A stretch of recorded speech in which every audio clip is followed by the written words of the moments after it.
Hey there, welcome back to our second episode in this year's Into Orbit game for the Central Florida First LEGO League region. Again, I'm Scott Clements, your head ref for the Central Florida region, and we're going to cover a rule and a mission. In the last episode, we kind of talked about how to navigate around. We also talked about base, and we talked about mission one. So today we're going to get into it, and we are going to talk about Rule 14, R14, interrupting. Notice here it says if you interrupt, and that's in bold. If you're in bold, we can come up here under the definitions, and you'll see a definition labeled interruption. So it's defining that bold lettered word. So interrupting means the next time you interact with your robot after launching it, that's an interruption. So that's what we're talking about. So if you launch your robot and you touch it again, it's an interruption. Or if you interact with it in any way, it's an interruption. Okay, so if you have to rescue it because it crashed into something or something like that, that would be an interruption. So if we come back down here to Rule 14, interrupting, what happens when you interrupt your robot? Well, you stop it and then calmly pick it up for a relaunch. So if your robot's completely in base, you just stop it, realign it, launch it again, no penalty, no problem, because it was completely in base. So you can interact with your robot when it's completely in base. If it's not completely in base, in other words, any part of it has crossed over that baseline that we talked about last time, um, if you've crossed that line or the robot's out in the mission trying to do things and you touch it or interact with it in any way, bump it, nudge it, try to change its trajectory a little bit, then you've interrupted it. You have to stop it, right? You must stop it immediately and calmly pick it up for a relaunch. So if it's not in base when you do that, you get to relaunch it, but you have to take one penalty. And the penalties are described later. You can look those up.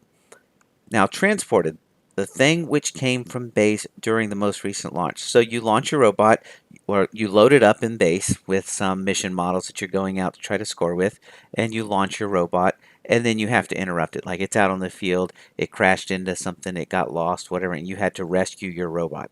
The things that you loaded up in the most recent launch, you'll get to keep it always. So whether it crossed the line, whether it's out on the field, whether it's in base, whatever, you get to keep the things your robot was carrying. Okay? Except if you're transporting things which did not come from base, right? So you didn't load it. Your robot goes out on the field, it grabs one of the mission models and it's bringing it back to base, and you have to rescue your robot. You interrupt your robot. In other words, you pick it up, right? Um, if your robot made it back to base, great, you get to keep it. If it's not in base, in other words, like we just talked about, you had to rescue it, you have to give the transported item to the referee. In other words, unfortunately, that's off the field now. You can't score with that element anymore. So if you have to interrupt your robot, whatever it got from the field, you have to give back to the ref, or anything that you loaded in the robot and sent it out, you get to keep. So that's Rule R14, interrupting. All right? If you have any questions, email me about that. We'll move on now. We're going to move on to Mission 2. We talked about Mission 1 last week. Here's Mission 2, the solar panel array. Let's take a look at the table real quick. Here's your base.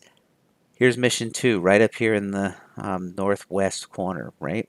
So this is a shared mission with the other team. In a competition, there's another table that's married up right against this wall back here, and it would be over there. So their mission solar panel would be over here on their field because the fields are opposite there.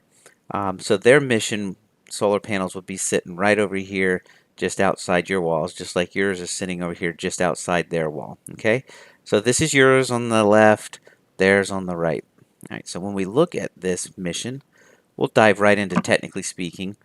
Um, you can score if both solar panels are angled towards the same field, right? So in this case, you look down here at their examples. This is your solar panel, right, because it's on the left, and it's angled towards their field. And this picture shows you what angled towards means. In other words, it's not straight up and down. Which way is it angled? In this case, it's angled towards their field, right? This is one solar panel, your solar panel, angled towards their field. So yours is angled towards their field. Their solar panel is also angled towards their field. So both teams get 22 points according to this first scoring condition right here, right? You can see the same thing happens here. Your solar panel's angled towards your field, and their solar panel's angled towards your field. You both get 22 points. Doesn't matter who did it, how it got done. It's just whether it's angled towards the field, right? So that's the first scoring condition. Second is that your solar panel is angled towards the other team's field. You get an additional 18 points, right?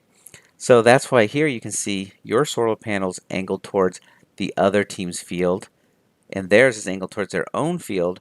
So you get 22 plus 18 because your solar panel is angled towards the other team's field. They only get the 22 because their solar panel, which is on the right there, is angled towards their field, right? So that's 22 for them, 22 plus 18 for you, right? Here's another example where you've angled your solar panel, which is this one, towards their field. They've angled their solar panel, or maybe you did this, who knows, towards towards the other team's field. So both teams would get 18. In this case, this one's a little bit confusing because it's like, hey, it's just the opposite of this. They should both get 18. But here you can see your solar panel is angled towards your own field, and their solar panel is angled towards their own field. So you don't get any points because you don't get both towards the same side, and your solar panel is not angled towards the other team's field, nor is theirs towards yours, right? So 0, 0. Here we have the opposite of this one, right? Where your solar panel is angled towards your field, so you only get the 22. You don't get the extra 18. But the other team has both scoring conditions. Their solar panel is angled towards the other person's field, and both solar panels are angled the same direction, right? So they get the bonus.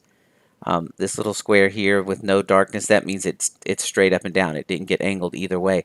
So in this case, you angled yours towards their field. The other one didn't go anywhere, so you still get your 18 points for this second scoring condition. And you can go through and look at the rest of them. They're similar idea. So basically, that's how you get your possible scores of 0, 18, 22, and 40.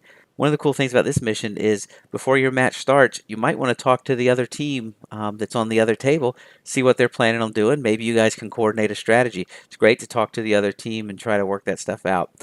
If you guys have any questions about any of the missions or any of the rules, give me an email. It's out on the website here at centralfloridarobotics.org. Under the program staff information, you can find me there. There I am. There I Scott at centralfloridarobotics.org. All right, we'll see you in the next episode. Good luck.